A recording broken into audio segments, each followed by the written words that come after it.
લ્યો તમારો થેલો અને બહાર નીકળી જાવ આ ઘરમાંથી. હા પપ્પા. ઘર? આ ઘર હવે અમારું છે.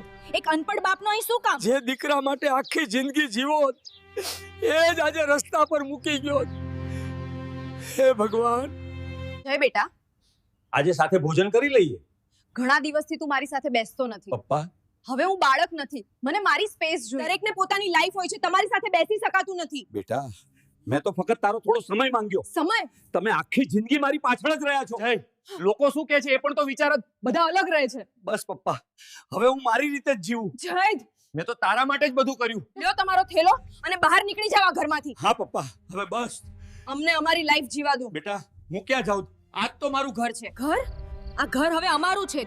એક અનપઢ બાપનો અહીં શું કામ? બહાર જાઓ પપ્પા, હવે તમારો અહીં કોઈ હક નથી. જય, જે દીકરા માટે આખી જિંદગી જીવો એ જ આજે રસ્તા પર મૂકી ગયો.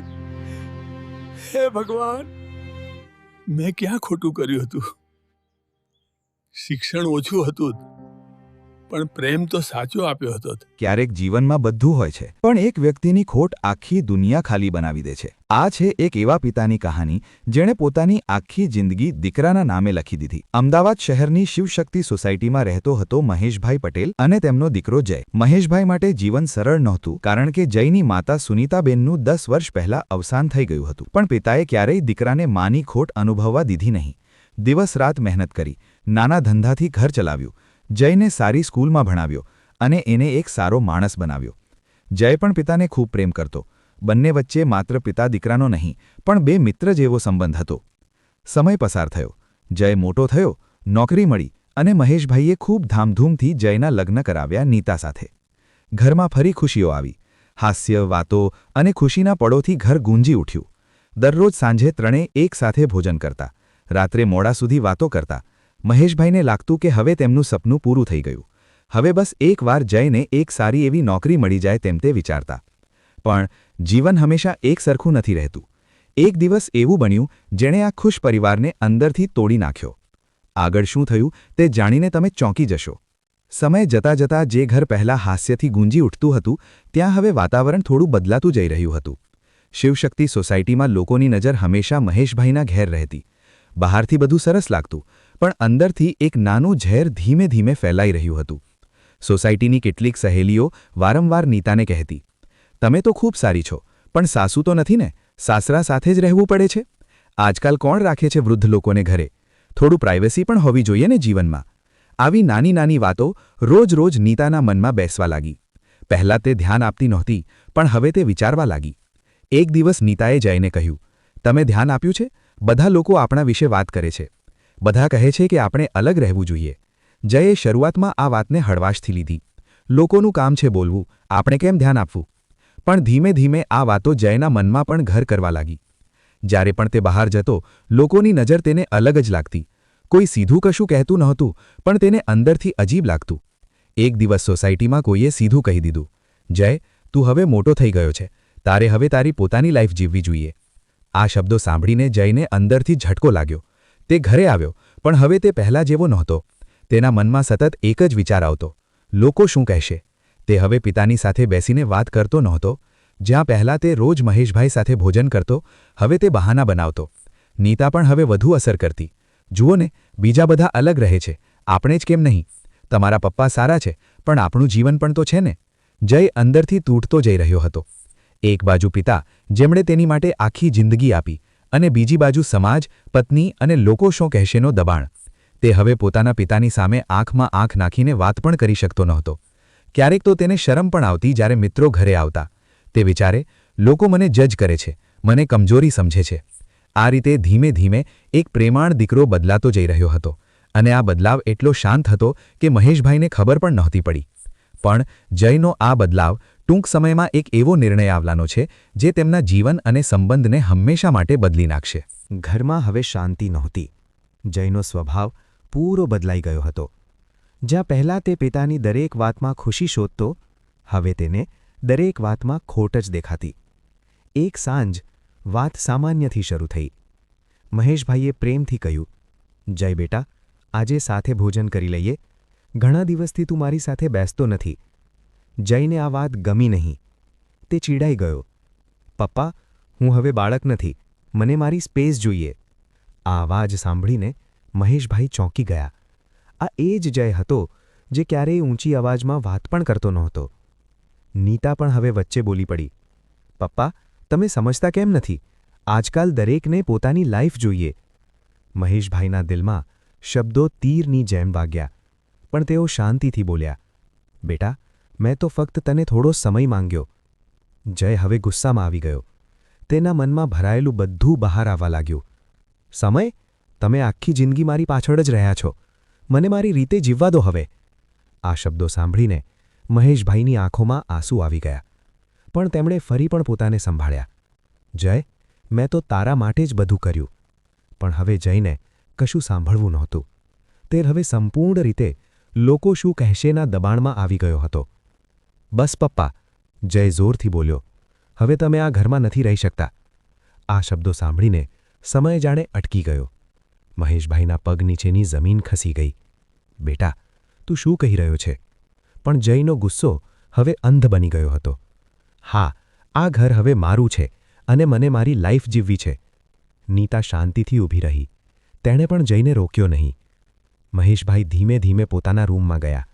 તેમણે પોતાની જૂની થેલીમાં થોડા કપડાં મૂકી દીધા. ઘરની દરેક દિવાલને એક છેલ્લી વાર જોયું. આ એ જ ઘર હતું જેમાં તેમણે સપનાઓ બાંધ્યા હતા, જેમાં તેમણે પોતાના દીકરાને ઉછેર્યો હતો. બહાર નીકળતા પહેલાં તેમણે જયની સામે જોઈને શાંત અવાજમાં કહ્યું, સમય, તને બધું શીખવશે બેટા. આ શબ્દોમાં કોઈ ગુસ્સો નહોતો, ફક્ત દુઃખ અને એક તૂટેલા પિતાનો આશીર્વાદ હતો. મહેશભાઈ ધીમે ધીમે ઘરની બહાર નીકળી ગયા. દરવાજો બંધ થઈ ગયો અને સાથે જ એક પિતા અને દીકરાના સંબંધનો અંત આવી ગયો. દુઃખદ, પણ જયને ખબર નહોતી કે આ એક નિર્ણય તેની આખી જિંદગી બદલી નાખશે. સમય પસાર થતો ગયો. ઘરમાં હવે બધું શાંત હતું, પણ એ શાંતિમાં એક ખાલીપણું છુપાયેલું હતું. જય અને નીતા હવે એકલા જ રહેતા હતા. શરૂઆતમાં તેમને લાગ્યું કે હવે જીવન સરળ બનશે. કોઈ રોકટોક નહીં, કોઈ જવાબદારી નહીં. પણ ધીમે ધીમે આ આઝાદી પણ ભાર લાગી રહી હતી. એક દિવસ સવારે જયને એક મોટું ઈમેલ મળ્યું. તેને એક જાણીતી કંપનીમાંથી ઇન્ટરવ્યૂ માટે કોલ આવ્યો હતો. જય ખુશ થઈ ગયો. આ તે તક હતી જેની તેને લાંબા સમયથી રાહ હતી. તે ઉત્સાહથી ઇન્ટરવ્યૂ આપવા ગયો અને તેની મહેનત અને કાબેલિયતથી તેને જોબ માટે સિલેક્ટ પણ કરી લેવામાં આવ્યો. પણ સાચો વળાંક હવે આવવાનો હતો. એચઆરે જઈને કહ્યું, તમારા બધા ડોક્યુમેન્ટ્સ તૈયાર રાખજો અને એક જરૂરી ફોર્મ છે. જયે પૂછ્યું, કયું ફોર્મ? એચઆર બોલ્યા, આ ફેમિલી વેરિફિકેશન ફોર્મ છે જેમાં પિતાની સહી ફરજિયાત છે. આ શબ્દો સાંભળીને જયના ચહેરાનો રંગ બદલાઈ ગયો. પિતાની સહી?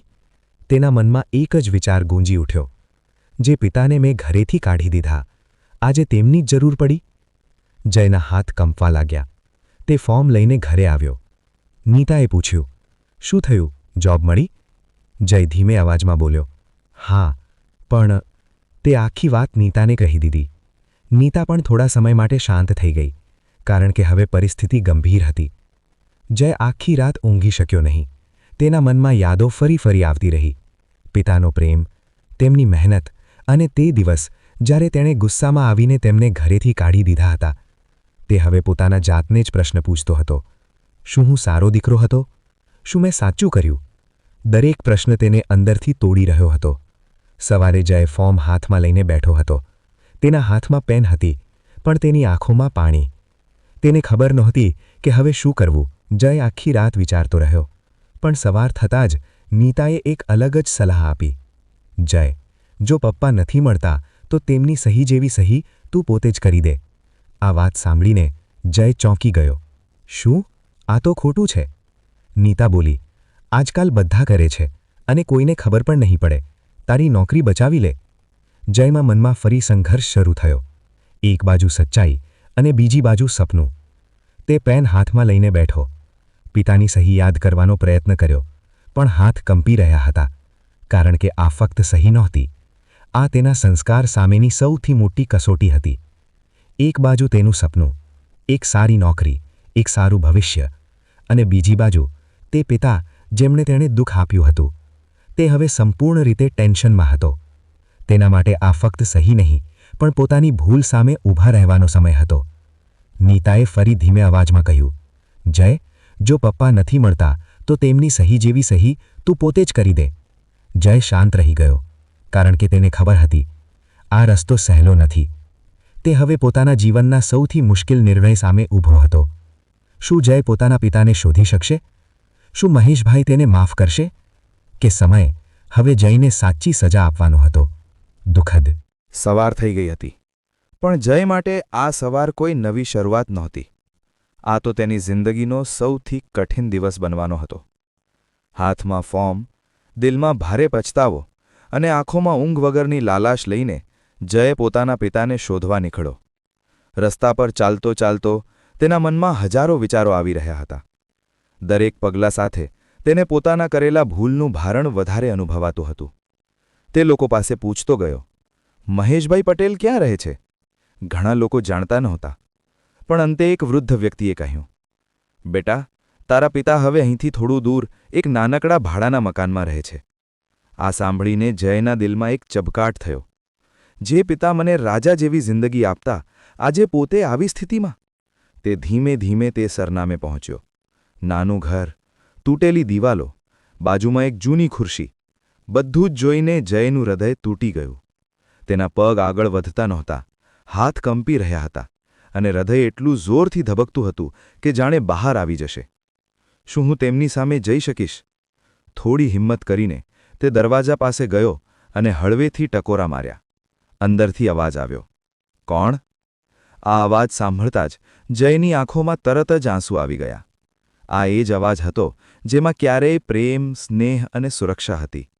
જય ધીમે બોલ્યો, પપ્પા, હું જય. થોડી ક્ષણ માટે અંદર શાંતિ છવાઈ ગઈ, જાણે સમય પણ અટકી ગયો હોય. પછી દરવાજો ધીમે ધીમે ખુલ્યો. સામે મહેશભાઈ ઊભા હતા. વાળ હવે પૂરા સફેદ થઈ ગયા હતા. ચહેરા પર થાક અને આંખોમાં એકલતાનું દુઃખ સ્પષ્ટ દેખાતું હતું. જય તેમને જોઈને પોતાને રોકી શક્યો નહીં. તે તરત જ તેમના પગમાં પડી ગયો. પપ્પા, મને માફ કરી દો, મેં બહુ મોટી ભૂલ કરી. તે રડતો રહ્યો. તેના શબ્દો અટકી રહ્યા હતા. શ્વાસ તૂટતો હતો. પપ્પા, હું તમારા વગર કશું નથી. મને તમારી જરૂર છે. કૃપા કરીને મારી મદદ કરો. મહેશભાઈ શાંતિથી ઊભા રહ્યા. તેમના ચહેરા પર કોઈ ગુસ્સો નહોતો, ફક્ત એક ઊંડું દુઃખ જે શબ્દોમાં કહી શકાય એવું નહોતું. તેમણે ધીમે અવાજમાં પૂછ્યું, હવે યાદ આવ્યો પિતા? આ શબ્દોમાં વ્યંગ નહોતો, પણ એક તૂટેલા દિલની પીડા હતી. જયે શરમથી માથું નીચે કરી દીધું. તેના પાસે કોઈ જવાબ નહોતો. થોડી ક્ષણ પછી તે ધીમે બોલ્યો, પપ્પા, મને નોકરી માટે તમારી સહી જોઈએ છે. આ શબ્દો સાંભળીને મહેશભાઈના ચહેરા પર એક કડવો સ્મિત આવી ગયું. અરે, તો વાત અહીં સુધી આવી ગઈ. તેમણે એક ઊંડો શ્વાસ લીધો અને થોડી ક્ષણ માટે આંખો બંધ કરી. પછી તેઓ ધીમે પણ ભારે શબ્દોમાં બોલ્યા, મેં તને એ દિવસે ગુમાવી દીધો, જ્યારે તે મને ઘરેથી કાઢી દીધો. હવે હું સહી કરીને શું કરું? મારો દીકરો ગણીને તને શું ફાયદો? આ શબ્દો સીધા જયના હૃદયમાં વાગ્યા. તે વધુ જોરથી રડવા લાગ્યો. પપ્પા, એક તક આપો, હું બધું સુધારી દઈશ. હું ફરીથી બધું સાચું કરી દઈશ. પણ મહેશભાઈએ ધીમે માથો હલાવ્યો. બેટા, સંબંધો કાગળ પરની સહીથી નથી ચાલતા. તે વિશ્વાસ, સન્માન અને લાગણીથી ચાલે છે.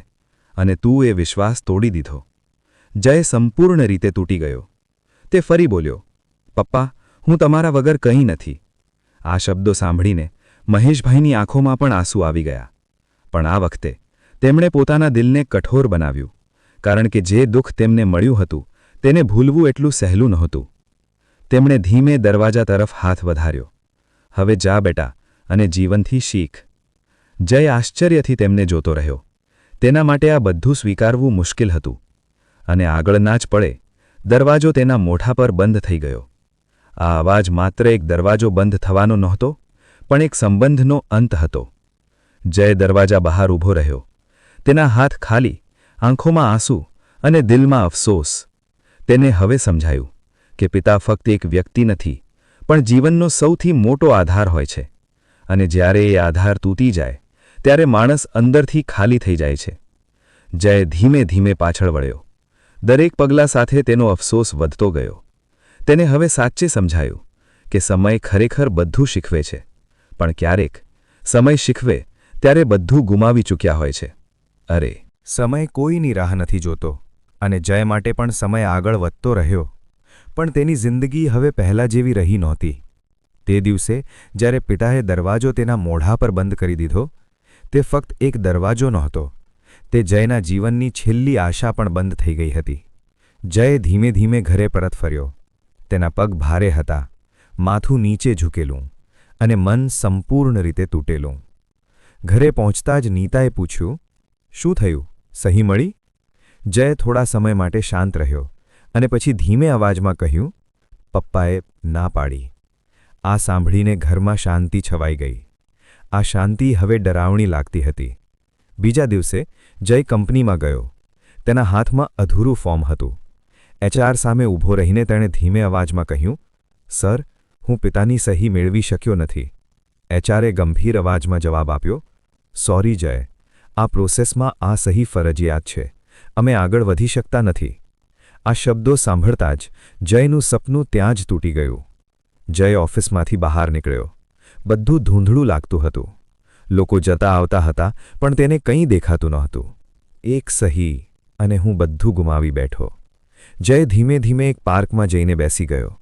આસપાસ લોકો હતા, બાળકો રમતા હતા, પરિવારો હસતા હતા, પણ જય માટે દુનિયા અટકી ગઈ હતી. તે એકલો બેન્ચ પર બેઠો રહ્યો, આંખોમાં આંસુ અને મનમાં ભારે પસ્તાવો.